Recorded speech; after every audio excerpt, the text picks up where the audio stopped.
வணக்கம் மக்களே. நம்ம சேனலில் இன்னும் 2 மாதம் இருந்தால் வீடியோ எதுவும் வராது. ஒரு வேலையாக ஊருக்கு போகிறேன். ஸோ அதனால் நீங்கள் நம்ம ஃபுல் ஃபார்மாக ஒரு மாதிரி சுற்றி பார்த்துடலாம். ஸோ இதுதான் நம்ம புதுசாக போட்ட ஷெல்ட்டு.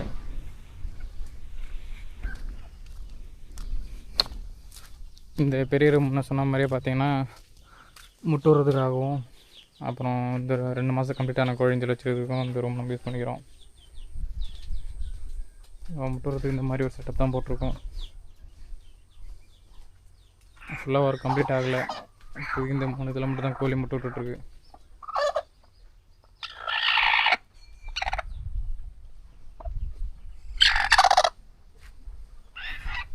நம்ம ஒரு நாளைக்கு ஒரு 3 மரம் 2 மணி நேரத்துக்கு ஒரு மரம் வந்து பார்த்து எடுத்துக்கிறது. 3 மணி நேரத்துக்கு மேலே கோழி அதில் உட்காந்தோன்னா சூடு ஏறி கருவுருவாக ஆரம்பிச்சிடும். இப்போ அடுத்து நம்ம புது ஷெட்டில் 2வது ரூமு. இதில் நமக்கு 2 கோழி ஆவியம் வச்சுருக்கோம். அது இல்லாமல் பார்த்தீங்கன்னா இந்த 15 நாள் கம்ப்ளீட்டான கோழிஞ்சல் இங்கே வச்சுருக்கோம். இது எல்லாமே கிட்டத்தட்ட ஒரு 18 நாளான கோழிஞ்சுகள் தான் இது. ஸோ இதுகளுக்கு குளிர்காலம் அப்படின்னு நைட் டைமில் அனல் கொடுத்த 2 பல்பும் போட்டிருக்கோம்.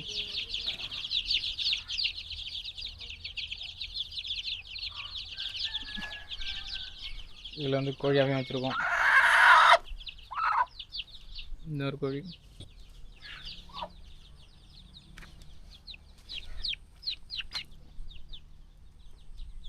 இது அந்த கோடிங்கில் வெளில போகிறதுக்காக இது ஒதுக்கப்பட்ட ப்ளேஸ். இது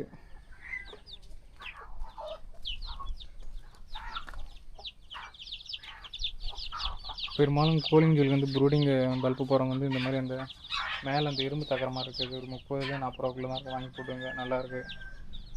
ஆனால் எங்கேயும் வெளில போகாமல் கீழே கொடுங்க எல்லாத்தையும். இப்போதைக்கு இந்த 3வது ரூமில் நம்ம எதுவும் வச்சுருக்கல. தீவன முட்டைகள் மட்டும் தான் வச்சுருக்கோம். இப்போ நம்ம அடுத்து இந்த பெரிய கோழிகளை தான் பார்க்க போகிறோம். நம்மள்ட்ட இப்போ கிட்டத்தட்ட ஒரு 25 to 30 தாய் கோழிகள் அளவில் இருக்குது. சேவல்களும் பார்த்தோன்னா ஒரு 6 சேவல்கள் இருக்குது. ஒரு பெருவிடை சேவையும் 4 இடைவெட்டு சேவல்களும் இருக்குது.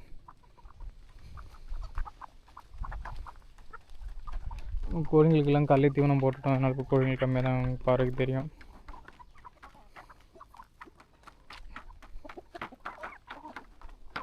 ஒரு இடைவெட்டு சேவல், இது ஒரு சேவல், இது ஒன்று.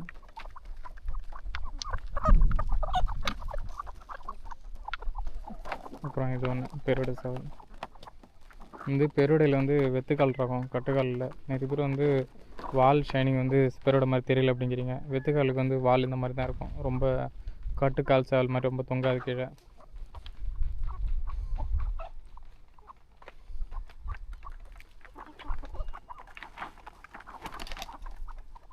அதெல்லாம் பார்த்திங்கன்னா நம்ம ஃபார்மில் இப்போ டெய்லியும் கிட்டத்தட்ட ஒரு குறைஞ்சபட்சம் 7 முட்டையும் அதிகபட்சம் ஒரு 10-12 முட்டையும் கிடைக்கிது. நம்மளுக்கு இப்போ கிட்டத்தட்ட ஒரு 100 முட்டை மேலே கிடச்சிது போன வாரம். நம்ம அது என்ன பண்ணோம், இங்கிபெட்டில் தான் வச்சோம். இது இங்கிபெட்டில் சென்சார் கரெக்டாக ஆனாக ஆஃப் ஆகாமல் என்ன ஆயிடுச்சுன்னு பார்த்தீங்கன்னா, கோழி முட்டை இங்கிபெட்டுக்குள்ளே வெந்து போயிடுச்சு. இப்போ கோழி முட்டை தண்ணியில் வேக வச்சு எப்படி ஆகுமோ அதே மாதிரி கரண்டில் ஓவர் ஹீட் ஆகிரும், அதிலே வெந்து போச்சு. அதனால் பெரும்பாலும் இந்த கோழி பண்ணை ஏதாவது பெரிய பிஸ்னஸ் மாதிரி பண்ணணும் அப்படிங்கிறவங்க முடிஞ்ச வரைக்கும் நல்லா தரமான இங்கிபெட்டரை பார்த்து வாங்க. விலை கம்மியான விலையில் கிடைக்குன்னு எதுவும் வாங்கிக்காதீங்க. இப்போ அதை 100 முட்டை இது பண்ணுறதுக்கு நம்மளுக்கு கிட்டத்தட்ட ஒரு 13-15 நாள் ஆச்சு. இப்போ அது ஒன்றும் சுத்தமாக ஒன்றும் இல்லாமல் போயிடுச்சு. அதனால் இப்போ இங்கிபெட்டர் வாங்குற விலையை பார்க்காதீங்க. எங்கே தரமான பொருள் கிடைக்குதோ அதை பார்த்து வாங்குங்க. தரமான பொருள்னால் இப்போ உங்களுக்கு பல்பு பீஸ் போயிடுச்சு, இல்லை சென்சார் ஒர்க் ஆகலை, இல்லை எந்த ப்ராப்ளமாக இருந்தாலும் ஏதாவது இந்த அலர்ட் கொடுக்குற மாதிரி பார்த்து வாங்கிக்கோங்க. சிம்பிளாக அந்த 1500, 2000 அந்த மாதிரிலாம் வாங்கினீங்கன்னா அது என்றைக்கே ஒரு நாள் ஏதாவது ஒரு மிஸ்டேக் ஆனாலுமே நமக்கு அது ரொம்ப வலியை கொடுக்குது. நம்மளுக்கு இதுக்கு முன்னாடி அது ஒர்க் ஆகிடுச்சு. ஒரு 3 டைம் வச்சப்பெல்லாம் கரெக்டாக ஒர்க் ஆச்சு. இந்த மாதிரி தான் பெருக்கில் அதிகப்படியான முட்டை வச்சோம். இந்த நேரம்னு பார்த்து அது மாதிரி ஆகிடுச்சு. அதெல்லாம் பார்த்தீங்கன்னா அவங்க 1 year வாரண்டி அந்த மாதிரி தான் சொன்னாங்க கொடுத்தப்ப. இப்போ மெசேஜ் பண்ணாங்கன்னா நம்ம 5 நாள் முன்னாடி மெசேஜ் பண்ணால் இன்றைக்கி ரிப்ளை பண்ணுறாங்க. இன்னும் ரிட்டர்ன் எடுத்துக்கிட்டேன்னு சொல்லலை. இன்றைக்கி திரும்ப கேட்டிருக்கோம், என்ன பண்ணுவாங்கன்னு தெரியல. கால் பண்ணாலும் பெரும்பாலும் பிக் பண்ண மாட்டாங்க. வாட்ஸ்அப்பில் நம்ம எதுவும் போட்டாலுமே ரொம்ப டிலேயாக தான் ரெஸ்பான்ஸ் பண்ணாங்க. ஸோ அதனால் எந்த பொருள் வாங்கினாலுமே கொஞ்சம் தரமான பொருளாக பார்த்து வாங்கிக்கோங்க. தரமான பொருள், அப்புறம் வாரண்டி இருக்க மாதிரி. முடிஞ்ச வரைக்கும் உங்கள் பக்கத்தில் யாராவது கொடுக்குற மாதிரி இருந்தால் அவங்களுக்கும் ஈஸியாக இருக்கும், உங்களுக்கும் ஈஸியாக இருக்கும். எதாவது ப்ராப்ளம்னாலும் அவங்க நேரில் வந்து ஃபிக்ஸ் பண்ணி கொடுத்துட்டு போகலாம். நம்மளே இது ரிட்டர்ன் பண்ணாலும் திரும்ப நம்ம இப்போ கொரியர் போட்டு திரும்ப அந்த சார்ஜ் நம்ம தள்ள தான் விடியும். அது ஒரு கஷ்டம். அப்படி இன்னொன்று பார்த்தீங்கன்னா, நமக்கு இந்த பூனை தொந்தரவு ரொம்ப அதிகமாக இருக்குது. அதனாலே நம்ம பெரும்பாலும் இந்த 1 மாதம் கொஞ்சம் ரெடி பண்ணி வெளில நம்ம ஊரை பண்ணாமல் பார்த்தோன்னா, இந்த பூனை நம்ம ஃபார்ம் வந்து நம்ம வீட்டு பக்கத்தில் இல்லை. ஸோ வந்து போகிற மாதிரி இருக்கனால பூனை இப்போ வந்து இந்த 3/4 கிலோ இருக்குது கொழிஞ்சோட விட மாட்டு வந்து பிடிச்சி விடுது. ஸோ அதுக்காக இந்த மீன் நெட்டி வாங்கி அந்த கொட்டாவில் கட்டிட்டோம். ஒரு கொட்டாயில் இன்னொரு கொட்டாயில் கட்டணும். மீன் வலை தான் வாங்கி கட்டிருக்கோம். இப்போ அதெல்லாம் பார்த்தீங்கன்னா இப்போதைக்கு இன்குபேட்டர் போனாலும் நம்ம வந்து இப்போ முட்டை எதுவுமே இப்போ இன்குபேட்டரில் வைக்கிறது இல்லை. பெரும்பாலும் தாய்கோழியில் தான் வச்சிட்ருக்கோம் கிட்டத்தட்ட 5-6 நாளாக. இதில் ப்ராப்ளம்னு பார்த்தீங்கன்னா, தாய்கோழியில் நம்ம எல்லாத்தையும் வைக்க முடியாது. ஃபார்மு அப்படிங்கிறப்ப வந்து கிட்டத்தட்ட எப்போதுமே ஒரு 7லேருந்து 8 கோழி எப்போதுமே அவையத்தில் வந்தபடியாக இருக்கும். அது எங்கெங்கெல்லாம் முட்டை வைக்கிறோமோ இப்போ அதையும் ஏரியாவுக்கு வந்துக்கிட்டு அந்த ஏற்கனவே வச்ச கோழியோட சண்டை போட்டுக்கிட்டு ரொம்ப பிரச்சனை கொடுத்துட்ருக்கு. அதனால் இன்குபேட்டர்னு ஒன்று ஆர்டர் போட்டிருக்கோம். இது கொஞ்சம் விலை அதிகம், ஆனால் அதே மாதிரி நிறைய அட்வான்டேஜஸ் இருக்குது இது இன்குபேட்டரில். கோழிஞ்சி கேட்குறவங்களும் இப்போதைக்கு யாரும் கேட்காதீங்க இன்னும் ஒரு 2 மாதத்துக்கு. அதுக்கப்புறம் கோழிஞ்சி நம்ம வெளில கொடுக்குற மாதிரி இருந்தனாலும் பிப்ரவரி மாதத்துக்கு அப்புறம் தான் கொடுக்க முடியும். அது ஒரு முறையும் ஏதாவது ஒரு இழப்பு ஏற்பட்டாலுமே அதுலேயும் திரும்ப வர்றது நம்மளுக்கு பெரிய விஷயமா இருக்குது. தீவன செலவு ஒரு பக்கம் இருக்குது, நமக்கு வருமானங்கிற வந்து அந்தளவுக்கு ஒன்றும் இல்லை. வீடியோ தொடர்ந்து பார்த்துருக்கவங்களுக்கு தெரியும், நம்ம வந்து இன்னுமே ஃபார்ம் ஆரம்பித்து கிட்டத்தட்ட 1 இயர் ஆக போகுது. இனிமேல் நம்ம ஒரு 20,000 தண்ணி இன்னும் எடுக்கலை. அப்படியே சில்லறையாக தான் போயிட்டுருக்கு.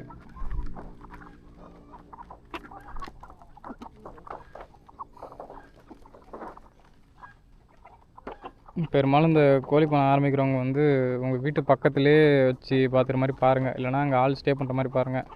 இப்போ என்ன மாதிரி இங்கே போய் பார்த்துக்கணும், வந்து தான் பார்த்துக்கணும் அப்படிங்கிறது இங்கே வந்து ரொம்ப நாளாக அவங்க எல்லா ப்ராப்ளத்தையும் ரெக்டிஃபை பண்ணேன். ஸோ அதனால தான் சொல்கிறேன். இப்போ நம்ம இந்த கோழி இதோட என்ன பண்ணுறோன்னு பார்த்தீங்கன்னா, ஆட்டுக்கு வந்து தீவனப்புல் கொஞ்சம் போட்டு ரெடி பண்ணிகிட்ருக்கோம். இன்னும் ஒரு 2 மாதம் இல்லை 3 மாதம் கொஞ்சம் தீவனப்புல்லாம் வளர்ந்ததுக்கப்புறம் ஆடும் கொஞ்சம் வாங்கி வளர்க்கலாமான்னு பார்க்குறோம். ஏன்னா நம்ம இதை மட்டுமே நம்பி இருக்க முடியாது. ஸோ அதனால் ஆடு என்ன தீவனப்புல் போட்டிருக்கோன்னு பார்த்தீங்கன்னா, ஜிஞ்சுவான்னு சொல்கிறாங்க ஒரு தீவனப்புல் வாங்கி போட்டோம். போட்டு கிட்டத்தட்ட ஒரு 2 மாதம் மாதிரி ஆகுது. நமக்கு வந்து இங்கே தண்ணி சப்போர்ட்டும் அந்தளவுக்கு இல்லை. ஸோ அதனால் வந்து ஒரு குறைஞ்சபட்ச இடத்துல தான் போட்டிருக்கோம். இதுதான் இந்த ஜிஞ்சு ஆப்பிள்.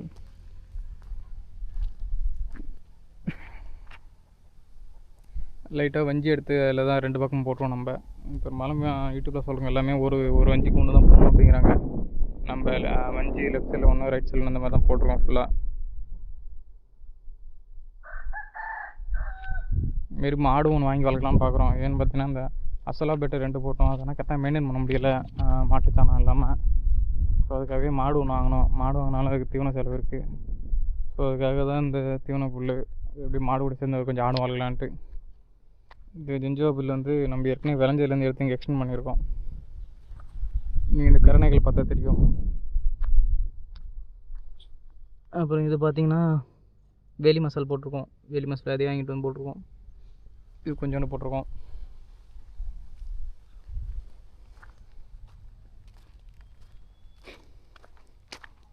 பெரும்பாலும் இந்த பண்ணை அப்படின்னு வந்துட்டாலே நம்ம எதோ ஒரு விஷயத்தை ஃபோக்கஸ் பண்ணால் அந்தளவுக்கு லாபம் எடுக்க முடியாது. நம்ம ஒரு 2 வருஷம் சேர்த்து பண்ணுறப்ப தான் கோழி ஆடு மாதிரி சேர்த்து பண்ணால் அந்த கோழி வந்து இந்த செலவுகளில் போயிடும். அப்புறம் ஆடுலேருந்து வந்து அது மொத்த வருமானமாக வரும். ஸ்டார்டிங்லேயே அந்த ஐடியா இருந்தது, பட் இருந்தாலும் ஒன்று ஒன்றா போகுமே அப்படின்ட்டு தொடங்கல எல்லாத்தையும் ஒரே டைமில்.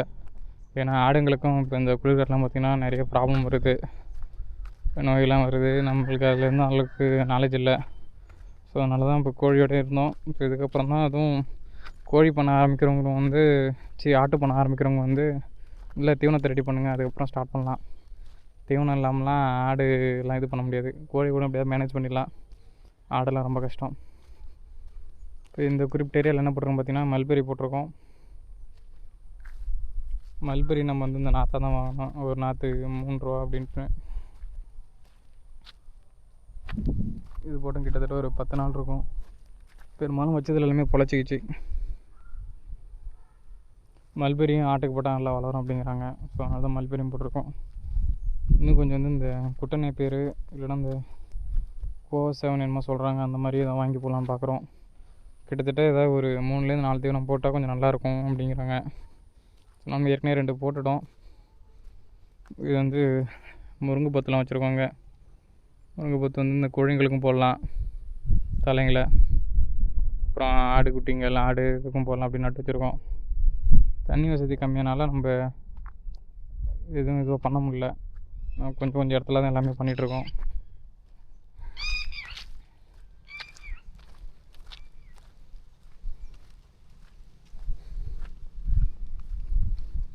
அசோலா பேட்டுமே வந்து ஸ்டார்டிங் நல்லா போயிட்டு இருந்தது. அசோலா பேட் வரைக்கும் பிரச்சனைன்னு பார்த்திங்கன்னா, நம்மளுக்கு அதில் செலவு எதுவும் இல்லை. பட் ஆனால் நம்ம வந்து மெயின்டெனன்ஸ் கரெக்டாக இருக்கணும். டெய்லியுமே டெய்லியும் இது கிண்டி வரதாக இருக்கட்டும். அதே மாதிரி நம்ம அதில் கொஞ்ச நாள் அதில் மெயின்டெனன்ஸ் பண்ணாமல் என்ன பார்த்திங்கன்னா, அந்த பாம்பு கூட உள்ளே வந்துடும். ஒரு சில டைமில் பாம்பு வரும். இப்போ அந்த தவுக்கில் வந்து உள்ளே போய்ட்டு என்ன பண்ணணும் பார்த்திங்கன்னா, அந்த அசோலா அடிவேரை பிடிச்சி கடிச்சு விட்ரும். அசோலாவுடைய அடிவேர் செத்துச்சுன்னா அசோலா திரும்ப வராது, அதோட போயிடும். ஸோ அதுதான் ஒரு பெரிய ப்ராப்ளமாக போயிட்டுருக்கு.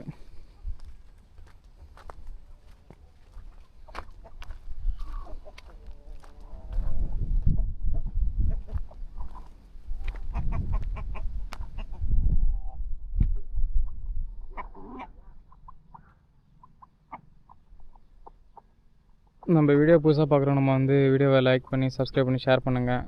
வீடியோ புதுசாக கமெண்ட் பண்ணுங்கள். உங்களுக்கு எதாவது சந்தேகம் வேறு எதாவது இருந்தாலுமே இது பண்ணுங்கள். வீடியோ பார்த்தீங்கன்னா கிட்டத்தட்ட இன்னொரு கண்டிப்பாக ஒரு 1.5 மாதத்துக்கு வீடியோ எதுவும் வராது, ஊருக்கு போகிற காரணத்தினால. ஸோ எதுனாலும் கால் பண்ணுங்கள். முடிஞ்ச வரைக்கும் யாருக்கும் எது வந்தாலுமே வாட்ஸ்அப்பில் மெசேஜ் பண்ணுங்கள், கால் பண்ண வேணாம். மண்டே டு ஃப்ரைடே எப்போதுமே கொஞ்சம் பிஸியாக இருப்பேன். நீங்கள் சாட்டர்டே சண்டே கால் பண்ணால் பிரச்சனை இல்லை. சாட்டர்டே சண்டேவும் வந்து ஒரு காலைல 10 மணி மேலே கால் பண்ணுங்கள். மற்ற நாள் முடிஞ்ச வரைக்கும் மெசேஜ் பண்ணுங்கள். நன்றி, வணக்கம்.